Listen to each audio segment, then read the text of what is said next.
Welcome back mga ka-TV. Ang video na tatalakayin natin ngayon ay ang chapter 65 ng Failure Frame, Became the Strongest and Annihilated Everything with Low-Level Spells. At kung bago ka lang sa channel ko ay huwag mahiyang mag-like, subscribe o follow at i-click ang notification bell para ma-notify ka sa susunod na video. Paalala, ang video na tatalakayin natin ngayon ay maaaring mag-iba mula sa ilalabas na anime. Hindi ko inaangkin ang mga drawing o anumang materyales na ipapakita. Ang layunin ko ay magpakita ng suporta at magbigay ng impormasyon tungkol dito. Ang lahat ng kredito ay nananatili sa mga orihinal na may-ari. Maraming salamat! Ang pag-atake ni Mimori laban sa Sword of Courage ay inihayag bilang isang maingat at malamig na planong binuo sa panlilinlang, manipulasyon, at paghihiganti. Nagsimula ang lahat sa isang pagbabalik-tanaw matapos siyang mahiwalay kina Seras at Nyaki, kung saan palihim niyang nakita sina Satsuki at Nanatot habang nagtatago sa mga palumpong. Agad niyang nakilala si Satsuki bilang isa sa pinakamalalakas na mandirigma, isang haligi ng Sword of Courage, at napatunayan sa kanya na totoo ang mga usap-usapan. Ang lakas ni Satsuki ay higit pa kahit sa 5 Dragon Knight na minsang nagsilbi kay Sivit. Alam ni Mimori na ang direktang labanan ay tiyak na kamatayan para sa kanya, ngunit nauunawaan din niya na ang labis na kumpiyansa at kakayahang sukatin ang lakas ng kalaban ay maaaring maging kapahamakan ng mismong malalakas. Nang madama ni Satsuki at ng kanyang kasama ang presensya ni Mimori at Pigimaru, kusa siyang lumabas, nagkunwaring walang armas at nagpakilalang isang mensahero ng diyosa. Sa likod ng kanyang huwad na ngiti, lihim niyang ginamit ang mga abnormal status skill na ipinagkaloob sa kanya bilang isang summoned hero. Inudyukan si Nanatot na umatake at pinilit si Satsuki na patayin ang sarili niyang kakampi.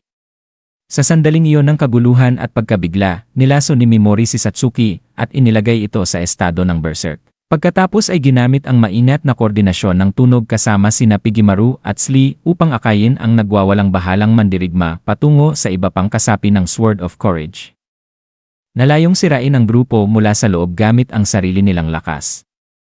Pagdating ni Mimori sa unit ni Lewin, natuklasan niyang may nakatayong depensibong hadlang na humahadlang sa paggamit niya ng karamihan sa kanyang abnormal status skills, sapagkat kinakailangan ng mga ito ang ganap na pagkilala sa buong katawan ng target. Sa harap ng hindi inaasahang balakid na ito, muli siyang umangkop at piniling lumikha ng kaguluhan sa halip na umasa sa tuwirang lakas. Inutusan niya si Slee na gayahin ang tunog ng mga kabayong tumatakbo, habang pinapalaki niya si Pigimaru upang maging kapansin-pansin at lumikha ng ingay.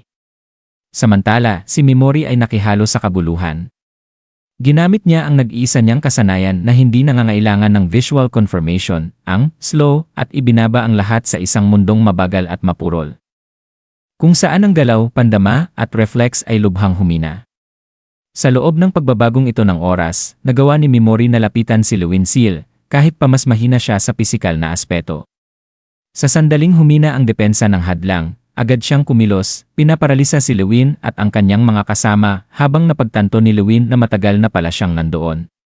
Habang hindi makagalaw ang kanilang mga katawan at unti-unting nilalamon ng takot ang kanilang isipan, kalmadong sinimulan ni Mimori ang susunod na yugto ng kanyang plano. Ibinunyag ni Mimori ang kanyang kaalaman tungkol sa tunay na pagkakakilanlan ng Sword of Courage bilang isang lihim na unit na direktang inuutusan ng diyosa na si Visis.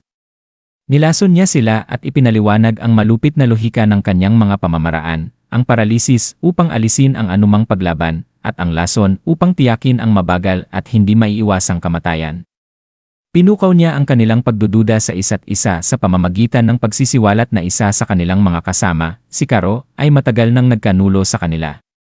Nang mag-alok si Mimori na iligtas ang sinumang magbibigay ng pinakamahalagang impormasyon, tuluyang gumuho ang kanilang pagkakaisa.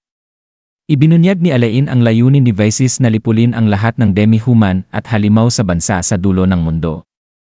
Habang sinabi naman ni Miana na ang natitirang Divine Beast ay mismong sinapian ng diyosa.